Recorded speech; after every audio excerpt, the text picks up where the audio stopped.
Hello and welcome to this exclusive interview here on France 24. Our guest today is the President of Kenya, Uhuru Kenyatta. Mr. President, thank you very much for being on the show. I'm happy to be with you. Mr. President, you're in Paris as France and Europe commemorates the end of World War I 100 years ago. There's a forum on peace.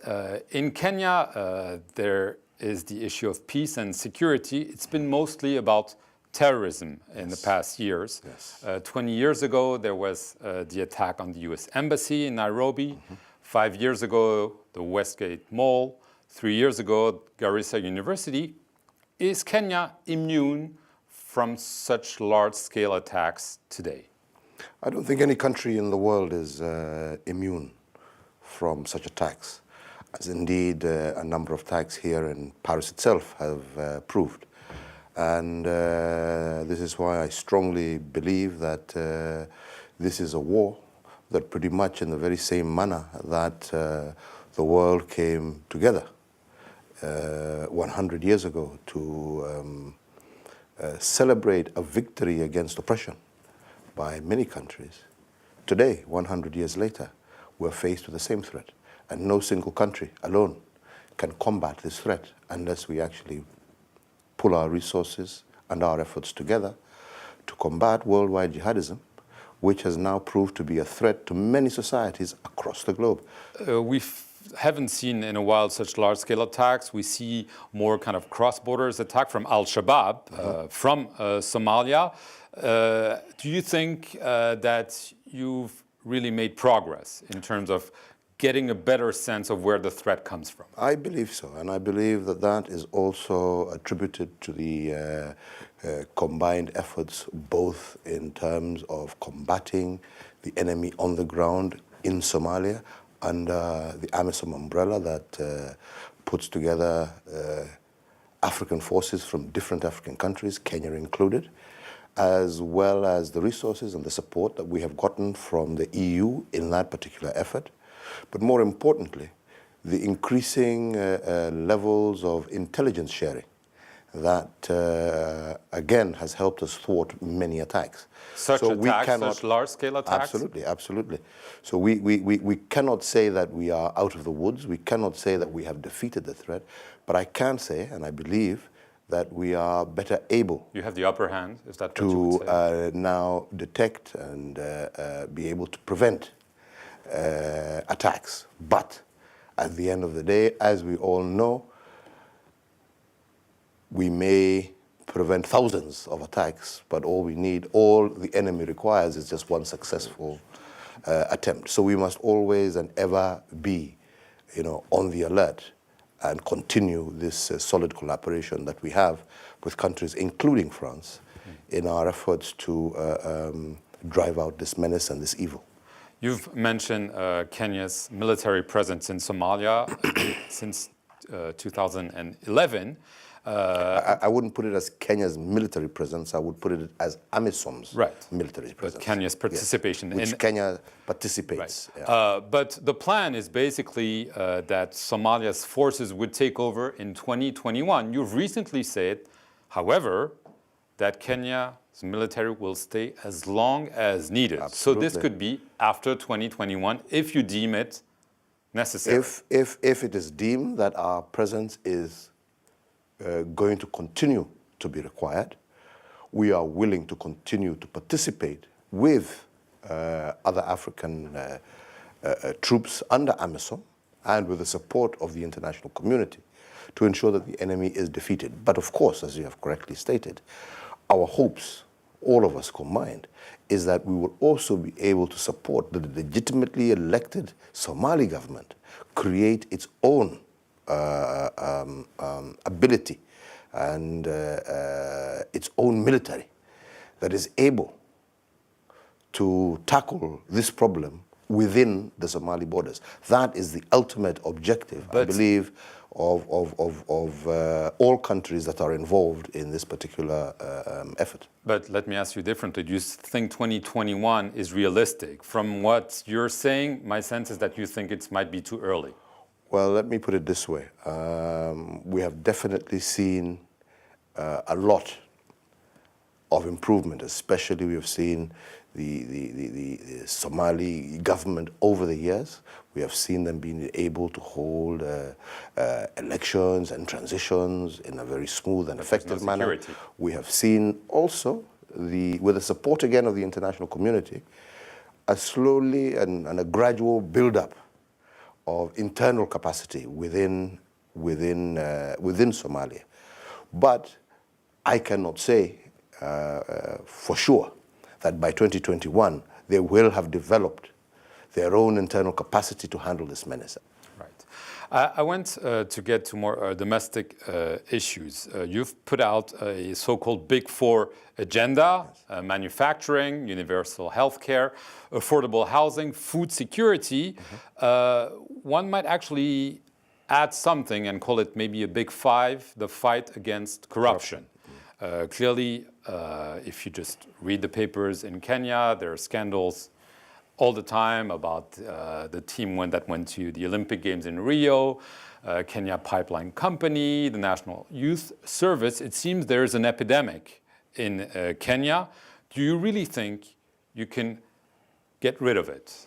Absolutely. And for me, the clearest indication of that is the manner in which we are working in Kenya itself.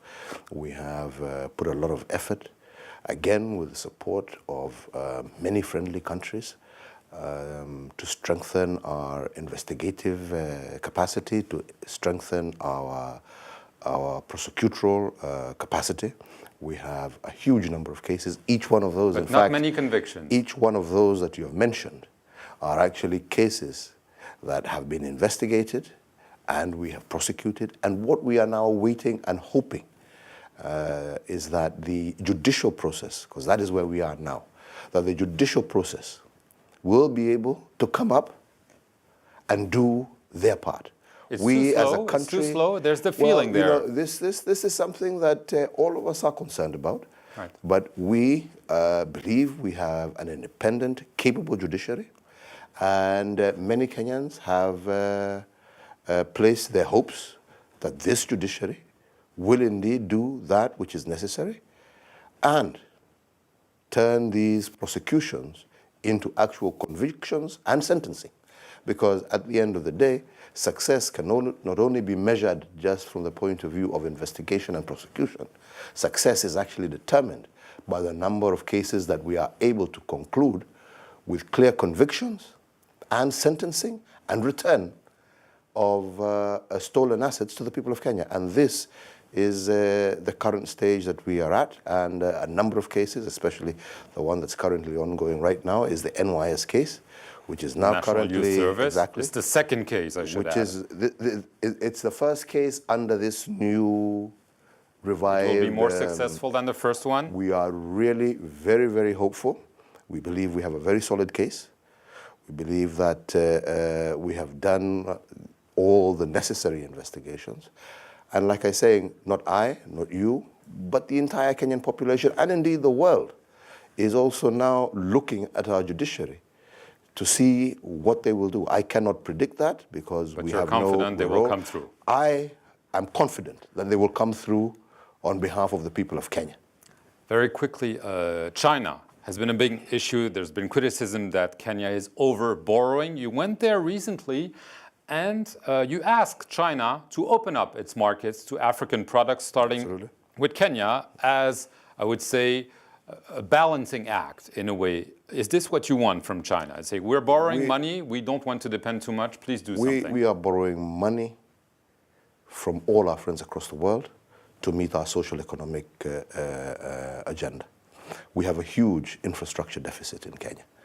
We also clearly understand that unless we can close this deficit, it will be difficult to expand our GDP, to be able to deliver services to our people. We need power, we need roads, we need water, we need all this basic infrastructure in order to create a thriving economy and to meet the social requirements and needs of our people.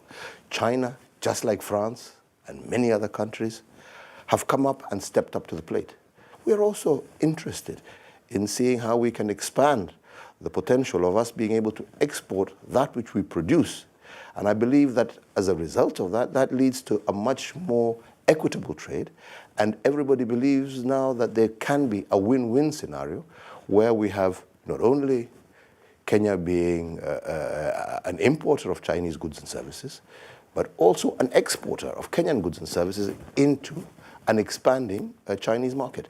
Very last issue I want to touch upon, the issue of the presidential terms. It's been an issue not only in Kenya, not so much in Kenya, maybe than in other countries, presidents trying to change the constitution, having a third mandate or fourth mandate. You've said that no matter what, you will not run for a third mandate. I am not seeking a third mandate. And like I said, our constitution is quite clear.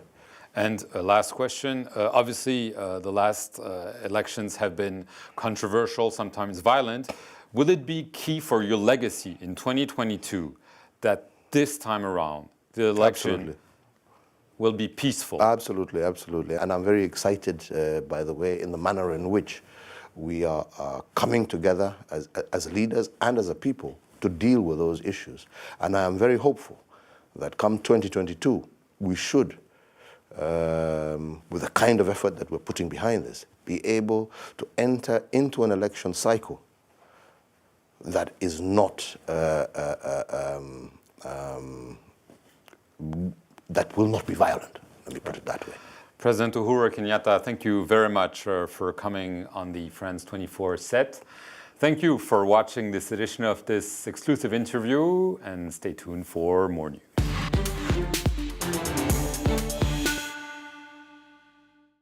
Versailles, the Louvre, Mont Saint-Michel are well-known stars of French heritage. But French genius and France harbors many other hidden treasures. The arts, gastronomy, architecture, as well as nature's wonders. Come along with France 24. Discover France's living heritage. From young apprentices to accomplished craftsmen and farmers, to Michelin star sporting chefs. Meet these people whose passion for their professions preserve and drive French heritage. You are here on France 24 and France24.com.